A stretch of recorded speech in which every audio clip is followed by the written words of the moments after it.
नमस्कार दोस्तों, जय भीम। मैं सुरेश आप सभी का एक बार फिर से बहुत बहुत स्वागत करता हूं। दोस्तों, आज मैं बात करने जा रहा हूं बागेश्वर धाम के एक बाबा हैं जिनका नाम है धीरेन्द्र शास्त्री। उन पर काफ़ी विवाद इस समय खड़ा हो गया है, एक बहस का मुद्दा खड़ा हो चुका है और ख़ास करके सोशल मीडिया में मैं देख रहा हूँ काफ़ी इसकी चर्चा हो रही है।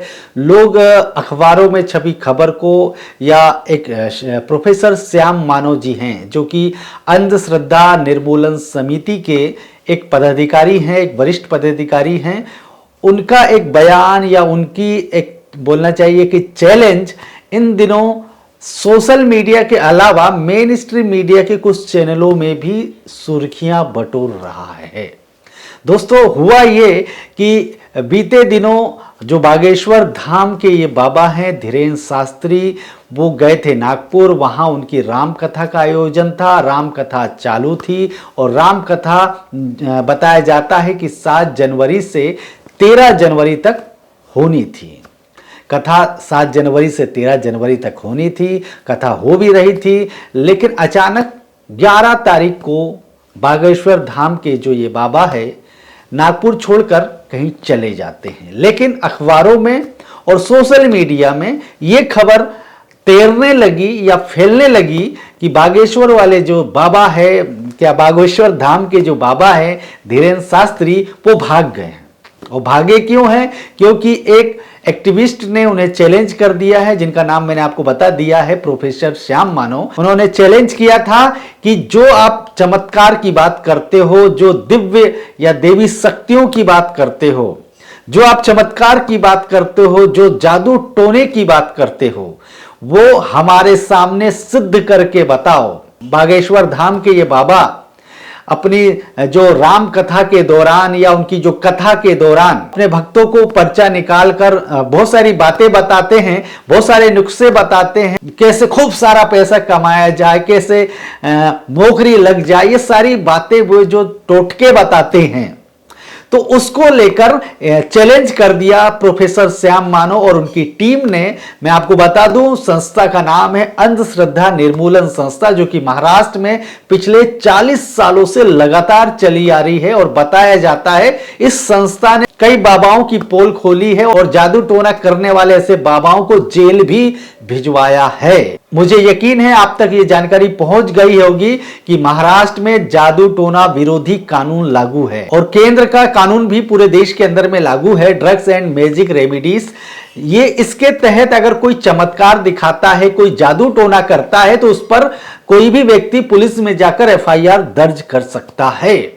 और बताया जाता है कि श्याम मानव ने धीरेन्द्र शास्त्री के खिलाफ में एफआईआर भी दर्ज कर दी, तो इसीलिए ये भाग गए, ऐसा श्याम मानव भी कह रहे हैं। और धीरेन्द्र शास्त्री का भी बयान आया, मीडिया वालों ने उनसे जब पूछ लिया तो धीरेन्द्र शास्त्री का जो जवाब है, हम निकल आए तो हाथी चले बाजार, कुत्ता भौंके हजार। आओ ठटरी के बरो ले आवे, हम तो फ्री में बता देता आगे के लोग ठटरी को बरो ले आवे, हम ठटरी बाहर दे भी उसकी। ये हम 7 दिन वहां झंडा गाड़ने तब उनको बाप मर गए। हम 7 दिन वहां झंडा गाड़ने तब उनको बाप मर गए। उन्हें चैलेंज स्वीकार करना चाहिए। को किसी प्रमाण पत्र की आवश्यकता नहीं है।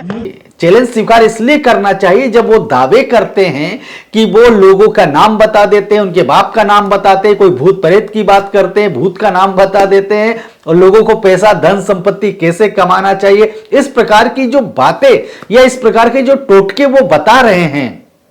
अगर कोई उन्हें चैलेंज कर रहा है कि इसे सिद्ध करके दिखा दो, जबकि वहां 30 लाख रुपए भी आपको मिल रहे हैं। लेकिन ये बाबा ने जवाब क्या दिया, उसकी तो मैं ठटरी बना दूंगा, ऐसे ऐसे सर घुलाते हुए उसकी तो मैं ठटरी बांध दूंगा। उसका बाप मर गया था क्या, मैं वही कथा सुना रहा था तब क्यों नहीं आया? जबकि ये श्याम मानव ये कह रहे थे। अखिल भारतीय अंधश्रद्धा निर्मूलन समिति ने बाबा ने जो राम कथा कही है उसके बारे में कोई ऑब्जेक्शन नहीं उठाया, क्योंकि राम कथा उनको कहने का अधिकार है, लोगों ने भी सुनना चाहिए। ये लोगों के धार्मिक स्वतंत्र का हिस्सा है, स्वतंत्रता का हिस्सा है। लेकिन उसके साथ में उन्होंने जो दिव्य दरबार लगाया था उसमें वो काफी चमत्कारों का दावा करते हैं। तो कानून भी लागू होता है और हमको कहने का अधिकार भी प्राप्त होता है कि भाई आप ऐसे दावे करते हो तो सिद्ध कर कर बताएं। इसलिए अखिल भारतीय अंधश्रद्धा निर्मूलन समिति ने उनको आह्वान दिया था कि हम आपके सामने 10 व्यक्ति रखेंगे इन 10 व्यक्तियों के नाम आपके आप में जो अंतर्ज्ञान है, जो आप कहते हो कि आप भक्तों का नाम से लेकर हर चीज आप अपने आप पहचान सकते हो और भक्तों के घर में जाकर देख सकते हो, इसको क्लेरोवायंस कहते हैं।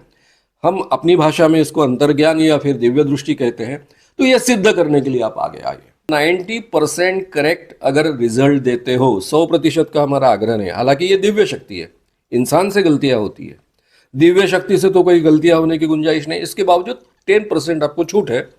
90% अगर 2 बार आप रिपीट करते हो, रिजल्ट देते हो, तो आपको अंधश्रद्धा निर्मूलन समिति अखिल भारतीय का 30 लाख रुपए का प्राइज मिलेगा। तब उनको बाप मर गए तो जो ये धीरेन्द्र शास्त्री का जो बयान है दोस्तों, वो बयान कहीं ना कहीं सभ्य समाज में स्वीकार नहीं किया जा सकता। जो अंधभक्त हैं वो जरूर स्वीकार कर लेंगे। जिस प्रकार से ठटरी बांधने की बात ये बाबा बार बार मंचों के माध्यम से कथा सुनाने के दौरान कह देते हैं, वो कहीं ना कहीं शोभनीय नहीं है। अब आप पूछेंगे ठटरी मतलब क्या होता है? दोस्तों गूगल कीजिए तो आपको पता चल जाएगा। ठटरी मतलब कंकाल, ठटरी मतलब हाड़ मांस जो है उसको बिल्कुल उसको बांध देना, या अगर सीधी बात कहूं कि किसी की जब अर्थी निकालते उसे ठटरी बांधना कहते हैं। अगर आपका कोई मित्र बुंदेलखंड मध्य प्रदेश का कोई रहने वाला, उससे पूछ लीजिएगा। तो इस प्रकार की शब्दावली का ये उपयोग क्यों कर रहे हैं, और बल्कि खुले तौर पे ये भी कह रहे हैं कि उसका बाप मर गया था क्या।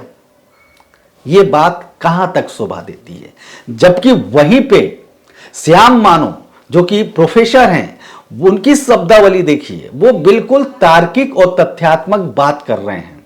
वो ये कह रहे हैं कि मैं आपको चैलेंज दे रहा हूं, आप हमारा जो चैलेंज है उसे साबित करिए। बस बात यहीं खत्म हो जाती है। जवाब ये दे देते धीरेन्द्र शास्त्री कि मैं आपका चैलेंज जो है स्वीकार नहीं करूंगा। कुछ लोग तो ये कह रहे हैं खिसियानी बिल्ली खंबा नोचे। क्या खिसियानी बिल्ली खंबा नोचे वाला जो मुहावरा है, क्या ये सही साबित हो रहा है? आप कमेंट पे बताइएगा। तो दोस्तों आज के लिए इतना ही। ये वीडियो कैसा लगा? यदि अच्छा लगा तो शेयर कर दीजिए और कमेंट जरूर कीजिएगा, और वीडियो को लाइक कर दीजिए। यदि आपने हमारे चैनल को सब्सक्राइब नहीं किया तो प्लीज सब्सक्राइब कर दीजिए। धन्यवाद।